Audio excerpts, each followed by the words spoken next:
William Harris once lived as one of the most powerful billionaires in America. His empire stretched from Wall Street to Silicon Valley. His name was written in the headlines, and people bowed before his fortune. But one reckless night changed everything. Drunk and blinded by arrogance, he stumbled into a quiet church in New York and shattered the statue of the Virgin Mary. Within hours, his wealth evaporated. His companies collapsed, his so-called friends disappeared, and William was thrown onto the cold streets as a homeless man. For years, he wandered, humiliated and forgotten, until a spark of faith pulled him back inside the same churches he once mocked. What happened next would defy every law of business and logic, turning a broken man into someone far greater than the billionaire he used to be. This is the untold story of William Harris. William Harris was a man who believed he owned the world. Born into privilege and sharpened by ruthless ambition, he had risen to the summit of American wealth. His offices glittered above Wall Street. His private jets carried him between New York and Los Angeles, and magazines printed his face as the symbol of unstoppable power. When he walked into a room, conversations stopped, because everyone knew the billionaire with piercing eyes and a smile that promised either fortune or ruin. But pride had eaten away at his soul. His life was a carousel of champagne, deals signed in penthouses, and parties where reality disappeared under the glow of chandeliers. Those who worked for him whispered about his temper, his arrogance, and the way he looked down on people who had less than him. He was the kind of man who measured his value in numbers on a screen and applause from strangers. One autumn night, New York was alive with its usual pulse. Yellow cabs honked, lights blazed from skyscrapers, and William was hosting another extravagant party in his mansion overlooking Central Park. The air smelled of expensive cigars and imported wine. Musicians played as guests in gowns and tuxedos, toasted to the empire he had built. William himself was at the center, drinking until his words slurred, laughing louder than anyone else, mocking those who dared to disagree with him. Around midnight, his drunken restlessness pushed him out of the party and onto the streets. He wandered with his glass still in hand, staggering past crowds of people who barely recognized him in the dim light. His footsteps led him to a quiet Catholic church that stood like a relic of faith against the towering city. Its doors were open, and candlelight flickered from within. William stumbled inside, his laughter echoing in the silence of the sacred space. He walked down the aisle, past wooden pews, until he stood before the statue of the Virgin Mary. The marble figure looked down with serene eyes, carved hands folded in eternal prayer. Something in her gaze seemed to pierce through the haze of alcohol and arrogance. He scoffed, raising his glass in mock salute. "Where were you when I built my fortune? Where are you now, watching me rule this city?" His voice echoed. No answer came, only the stillness of the holy place. Fury boiled in his chest, anger born not from faith but from pride. In his drunken rage, he hurled the glass at the statue. The sound of shattering glass mixed with the crack of marble splitting. The Virgin's face broke apart, fragments scattering across the altar. For a moment, silence filled the church. William laughed, but the sound carried no joy. He turned and stumbled out, unaware that his life had just crossed an invisible line. The next morning, the world that had worshipped him turned against him. His phone rang non-stop, but each call carried news darker than the last. A sudden collapse in his company's stock erased billions in minutes. Banks demanded repayment, investors withdrew, and the government launched investigations. A scandal broke in the media, dragging his name through mud. By noon, his empire was crumbling. By evening, his lawyers resigned, his partners vanished, and even his bodyguards walked away. When William rushed to his office skyscraper, security stopped him at the door. His key card no longer worked. Screens inside flashed headlines. Billionaire Harris faces collapse, from king to fugitive. Crowds outside jeered, holding up phones to record the spectacle of his fall. In less than 24 hours, William Harris, the man who once commanded armies of employees, had nothing. His accounts were frozen, his properties seized, and his so-called friends disappeared into the shadows. That night, he wandered the city streets again, but this time without a suit, without power, and without a home. The cold wind cut through him as he sat on a park bench, staring at the skyline where his name once glowed in lights. Hunger gnawed at his stomach, but worse was the emptiness in his chest. For the first time in his life, he felt powerless. Days turned into weeks. William slept on sidewalks and under bridges. He traded expensive watches for scraps of food, until even those were gone. The city that once bowed before him now treated him as invisible, or worse, as a nuisance. He begged for coins outside the same buildings where he once signed million-dollar deals. His pride rotted away with every rejection. And though he tried to drown the memory with alcohol from cheap bottles, one image refused to leave him: the shattered face of the Virgin Mary lying broken on the altar. William Harris drifted from city to city like a ghost, carrying nothing but the clothes on his back and a memory of the life he once commanded. New York had spat him out, and his pride refused to watch himself be pitied by those who once feared him.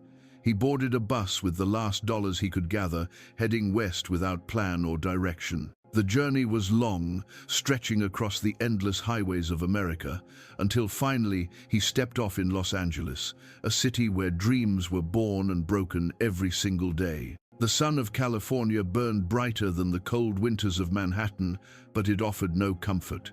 William quickly realized that he was just another forgotten man among thousands who slept beneath bridges, in alleys, and against walls painted with the bright illusions of Hollywood. His shoes wore thin, his clothes carried the stench of streets, and his once sharp features grew gaunt with hunger. Each morning, he woke to the sound of traffic rushing overhead and the murmurs of other homeless souls gathering their things before police could force them to move. He walked aimlessly through the boulevards, where palm trees lined the sidewalks, begging for coins from tourists who never recognized that this was once the man whose face had adorned magazines. When he spoke, his voice carried a shred of the authority it once had, but people looked away, clutching their bags tighter, pretending not to hear him. Meals came from soup kitchens run by churches. He would stand in line with dozens of others, holding a tray, his stomach twisting with hunger as he waited for bread and thin soup. The volunteers smiled at him with kindness, yet their eyes held no recognition. He was anonymous, stripped of title and identity. And yet, when he bowed his head before eating, he found himself whispering words he had never spoken with sincerity. Small prayers, uncertain and trembling, that maybe someone above still noticed him. Humiliation became his constant companion. Once, he tried to find work unloading crates at a dock, but the foreman laughed at his weak frame and sent him away. Another time, he sought shelter in a motel lobby, only to be thrown out when he could not pay. Children pointed at him as their parents pulled them close, muttering warnings about dangerous men who lived on the streets. Each rejection pressed against his chest like stones piling higher, suffocating the man who once believed he could never fall. On one evening, as the sky turned crimson over Los Angeles, William sat outside a church. He did not dare enter, for the memory of the shattered statue still haunted him. Yet he listened to the faint singing of hymns inside, voices rising in unison, pure and unbroken. Something stirred within him, a warmth he had not felt since childhood. He pressed his hands together clumsily, whispering, "If you are real, show me a way to rise again." Days became months, and the church slowly became his refuge. He began by sitting at the back, silent and unseen, watching others kneel and pray. The scent of incense filled the air, and the candles flickered like stars. He did not understand the words of every prayer, but he felt the weight of them, heavy with faith. For the first time, he envied not wealth, but the peace written on the faces of the faithful. Hunger still gnawed at him, and nights were still cruel, but a seed had been planted. One morning, after Mass, he saw a nun distributing loaves of bread to those in need. When she handed him a piece, she looked directly into his eyes and said softly, "You are not forgotten." Her words struck him harder than any fall in business. He carried that bread with reverence, eating slowly, as though every bite carried meaning. There were moments of despair when he nearly gave up. One rainy night, soaked and shivering beneath an overpass, he thought of ending it all. The roar of cars above drowned out his sobs. Yet, through the downpour, a church bell rang in the distance, steady and unyielding. He rose, drenched and trembling, and followed the sound until he found himself once more before the wooden doors of the church. He pushed them open and fell to his knees. No words came, only tears. But in that silence he felt something shift within him. The streets did not change overnight. He was still homeless, still ragged, still rejected by most. But inside his heart, a spark glimmered. He began attending services daily, listening not just with ears, but with a desperate soul. He watched others receive help, saw addicts regain dignity, saw lost men and women find purpose. The question burned inside him: could such a transformation ever belong to him? He began to clean himself as best he could, washing in public restrooms, combing his hair with his fingers, trying to appear less broken. He offered to help sweep the church steps after Mass, and though the priest did not know who he was, he nodded with gratitude. Each small act of service became a stone in the foundation of a new self he barely recognized. 3 years would pass before William Harris would find the strength to rise again, but in those first days and nights in Los Angeles, among hunger and humiliation, the earliest threads of repentance began to weave around his shattered heart. He no longer mocked the sacred, he no longer cursed the heavens. Instead, he whispered into the darkness, pleading for forgiveness he feared he did not deserve. And though he could not see it yet, his journey of redemption had already begun. William Harris began to rise before dawn each day, not because he had somewhere important to be, but because the streets were cruelest at night. The cold wind cut through every thin blanket, and sleep never lasted long. When the sky first turned pale, he would walk toward the church that had become his sanctuary. At first, he sat in the back pew, silent and invisible. In time, he moved closer, until he was among the congregation, bowing his head when they prayed, kneeling when they knelt, whispering words that grew less awkward and more sincere with each passing day. 3 years slipped into his life like water carving stone. He no longer measured time by business meetings or profits, but by the ringing of church bells, by the candles he lit for strangers, by the faces of the hungry who lined up for food outside. Slowly, the hardened billionaire who had once mocked the holy was replaced by a man who found meaning in small acts of kindness. He began by helping the volunteers after Mass. At first, it was sweeping the steps, collecting leftover trays from the soup kitchen, and stacking chairs in the parish hall. He worked without being asked, and soon people noticed. The priest, Father Michael Donovan, thanked him one morning and placed a hand on his shoulder. That touch, simple and human, was worth more than all the deals William had ever signed.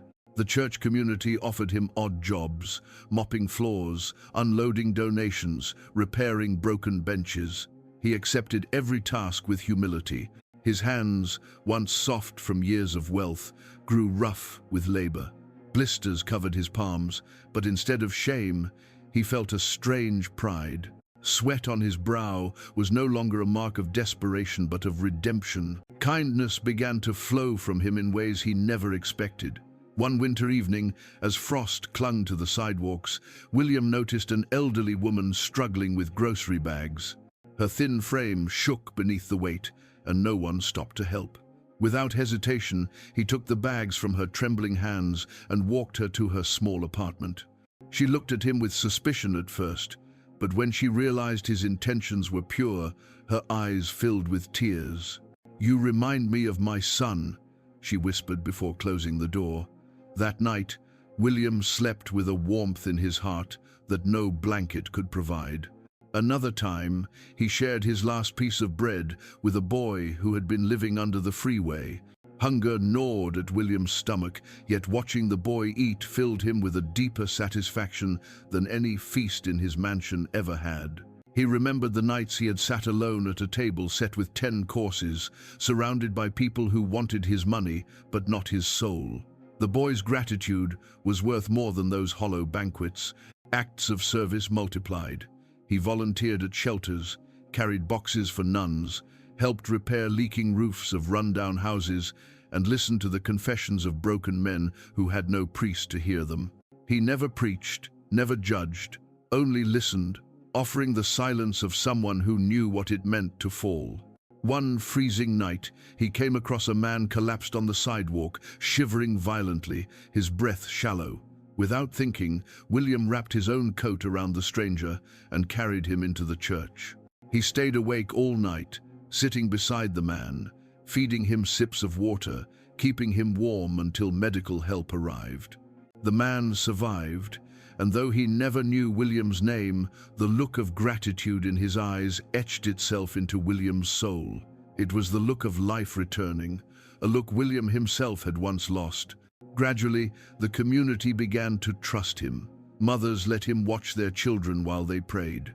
Shopkeepers offered him leftover food at the end of the day. A small circle of friends formed around him, people who valued him not for what he had, but for who he was becoming.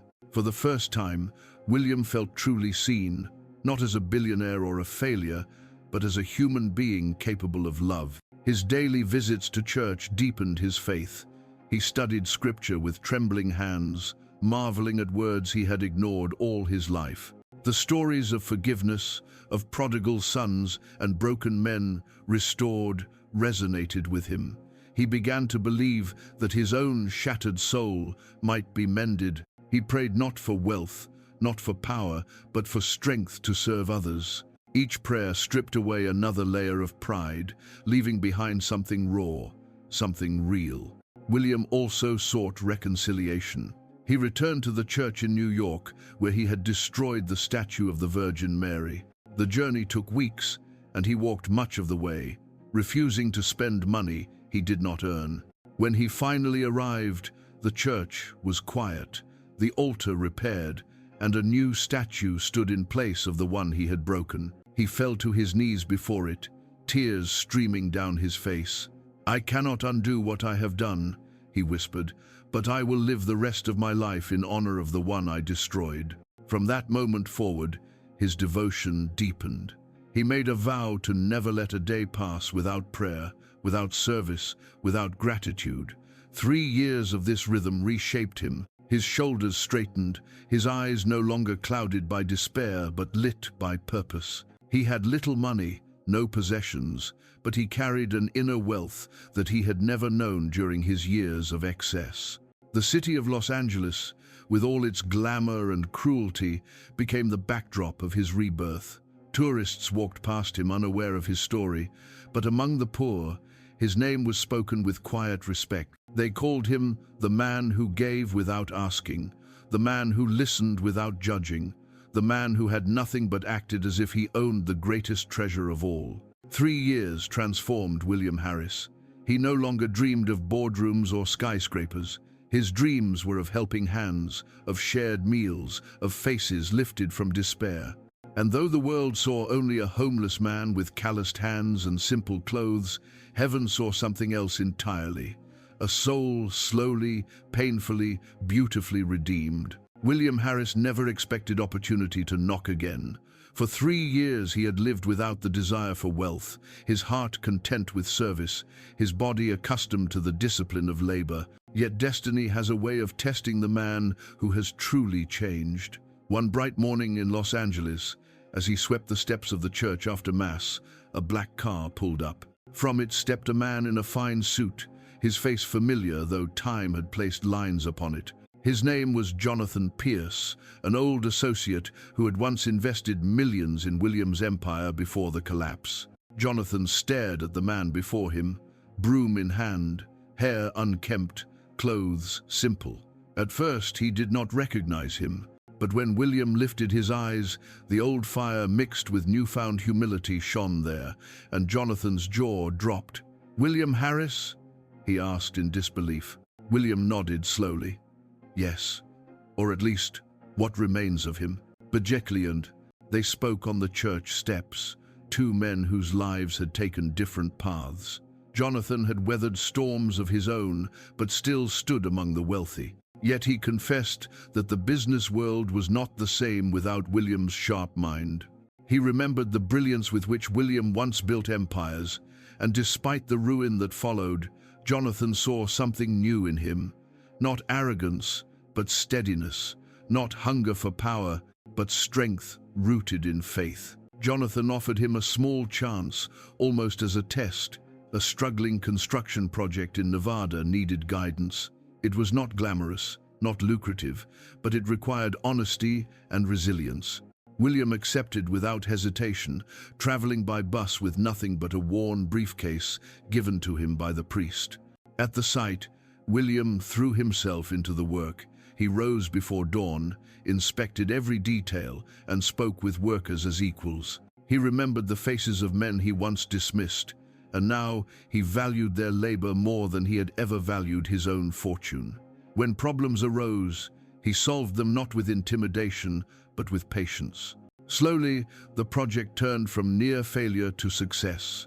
The investors were astonished. Jonathan watched closely and saw that William was no longer the reckless titan who had fallen, but a reborn leader whose hands bore the marks of humility. Word spread quietly. Other companies facing collapse asked for his help. William did not chase these opportunities. They came to him, drawn by his reputation for honesty and perseverance. He rebuilt small businesses, guided projects, and never once cut corners. The wealth that returned came not in a flood, but in steady streams, earned through integrity. Each dollar carried meaning, for it was not born of greed, but of redemption. Within 5 years, his fortune had surpassed even the heights of his former empire. Tenfold growth shocked those who tracked his return. Media outlets discovered his story and ran headlines about the billionaire who lost everything, lived as a homeless man, and rose again stronger than before. Yet William refused to indulge in praise. He granted interviews only when they allowed him to speak of faith, of humility, of the truth that money meant nothing without service. His new wealth did not build mansions or fund wild parties. Instead, it built shelters for the homeless he once shared streets with. It repaired churches, financed schools in poor neighborhoods, and created jobs for men and women society had abandoned. He employed former addicts, ex-convicts, and the forgotten, offering them not just wages but dignity. His offices were filled not with luxury, but with purpose. One winter evening, Jonathan visited him at his modest home on the outskirts of Los Angeles. He found William sitting at a wooden table, reading scripture by lamplight. No chandeliers, no servants, no extravagance, only peace. "You could live in palaces again," Jonathan said, astonished. William smiled faintly. "I once lived in palaces and was empty. Now I live simply and am full." The miraculous comeback was not in the numbers, but in the man himself. He had learned that the true measure of wealth was how much good it could accomplish. Contracts were signed with fairness, profits were shared generously, and failures were met with patience. Competitors who once despised him now respected him, for his transformation was undeniable. One project in particular cemented his legacy. A crumbling neighborhood in Detroit faced abandonment. William invested not just money, but time. He walked the streets, spoke with families, listened to their fears, and promised to rebuild. Factories reopened, schools received funding, parks were restored, and within years, the community flourished again. When asked why he chose Detroit, William answered simply, "Because I once was abandoned, and I will never abandon anyone again." The United States began to see him not just as a businessman, but as a symbol of redemption. Universities invited him to speak, churches welcomed him as a guest of honor, and even political leaders sought his counsel. Yet, he never allowed pride to return. Each morning still began with prayer, each night ended with gratitude. His fortune, now 10 times greater than before, no longer controlled him. He controlled it, directing every resource toward causes that lifted others. The same hands that had once broken the statue of the Virgin Mary now rebuilt sanctuaries across the country. Every brick laid, every roof repaired, every bell that rang from a restored tower was a testimony that from ruin could come resurrection. In business circles, people whispered that William Harris had found a secret no economist could explain. How could a man who lost everything, who wandered the streets as a beggar, rise to such unimaginable success again? The answer, William insisted, was not strategy, not cunning, not ruthless ambition. It was faith, repentance, and the strength to serve others before himself. And so, the miraculous comeback of William Harris became more than a story of wealth regained. It became a parable, told in boardrooms and pulpits alike, that no fall is too great for redemption, and no ruin is final when faith rebuilds what pride has destroyed. William Harris never allowed his new fortune to blind him as the old one once had. The man who once measured himself in towers of glass and columns of numbers now measured himself in the silent peace of prayer and the faces of those whose lives were lifted by kindness. He rose before dawn each morning and walked to the nearest church, kneeling in the front pew, whispering prayers of gratitude. The candles flickered against his weathered face, and the sound of hymns reminded him that everything he now possessed was not his alone, but a gift entrusted to him. His life unfolded not in boardrooms, but in communities. He visited shelters where men and women remembered his days among them, and they embraced him as one of their own. He never arrived with guards or entourages, only with simple clothes and listening ears. When he sat at a table to share bread with the poor, he broke it with his own hands, remembering the nights when he himself had begged for crumbs. Each project he funded was chosen not for profit, but for purpose. In Chicago, he rebuilt a school that had been abandoned for years, its classrooms once filled with broken windows and graffiti. When the children returned, their laughter echoed through the halls like a hymn of rebirth. In New Orleans, he restored homes destroyed by storms, insisting that every family deserved a roof and a door that locked. In rural towns forgotten by wealth, he opened clinics, hired doctors, and paid for medicine that many could not afford. William's charity was not cold philanthropy, signed with checks and delivered through lawyers. He visited each site himself, spoke with families, listened to their stories, and reminded them that their worth was greater than gold.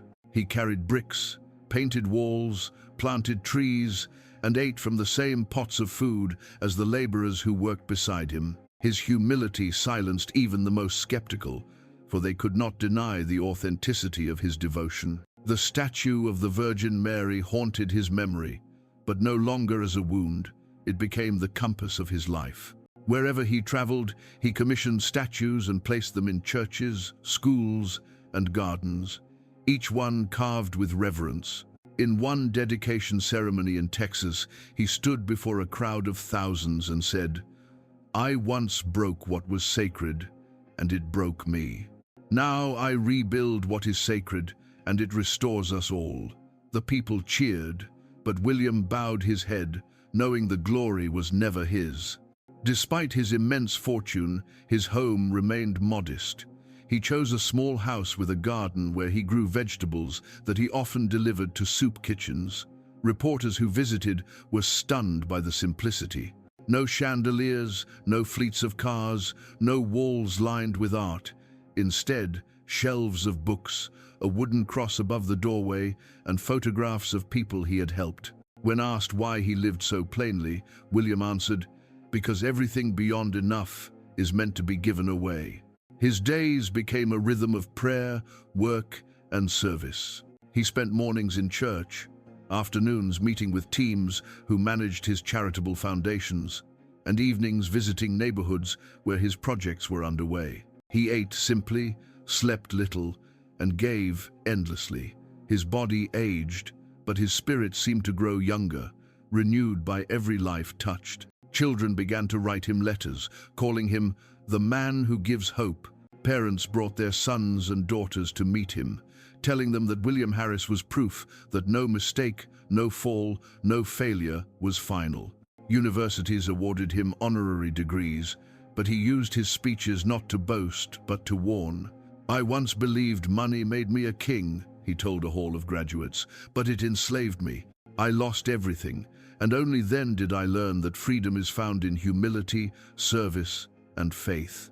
His presence spread beyond America. International charities sought his support, and he traveled abroad to build wells, schools, and hospitals. In distant villages, children who had never heard of Wall Street or billionaires knew his name as the man who came with open hands and a humble smile.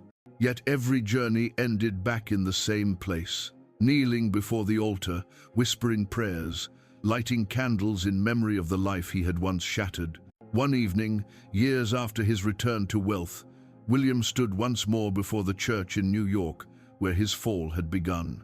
The statue of the Virgin Mary, whole and radiant, gleamed in candlelight. He approached slowly, heart pounding. He knelt, not in fear but in gratitude, pressing his forehead to the cold stone floor. "I was lost," he whispered, "but I was found. I was broken, but I was made whole. May my life remain forever yours. Id my stagnine, it was lotted, visas sided, for was. It wilden the presses, it was lotted." The congregation watched in silence, many with tears streaming down their faces. They saw not a billionaire, but a man stripped bare and rebuilt by grace. In that moment, William Harris was not remembered for the empire he had once ruled or the fortune he had regained. He was remembered as a beacon of faith, a living testimony that redemption is not only possible, but transformative. The rest of his days were lived in that spirit. He did not retire into comfort or disappear into luxury. Until his final breath, he walked among the poor, prayed with the faithful, and gave until there was nothing left to give. His name became legend, not for power or pride, but for humility, faith, and relentless charity. And so, across America, whenever church bells rang, whenever a hungry child received food, whenever a broken man found dignity again, the story of William Harris was told. It was the story of a man who fell as low as any man could fall, yet rose higher than he ever dreamed, not through wealth, but through grace.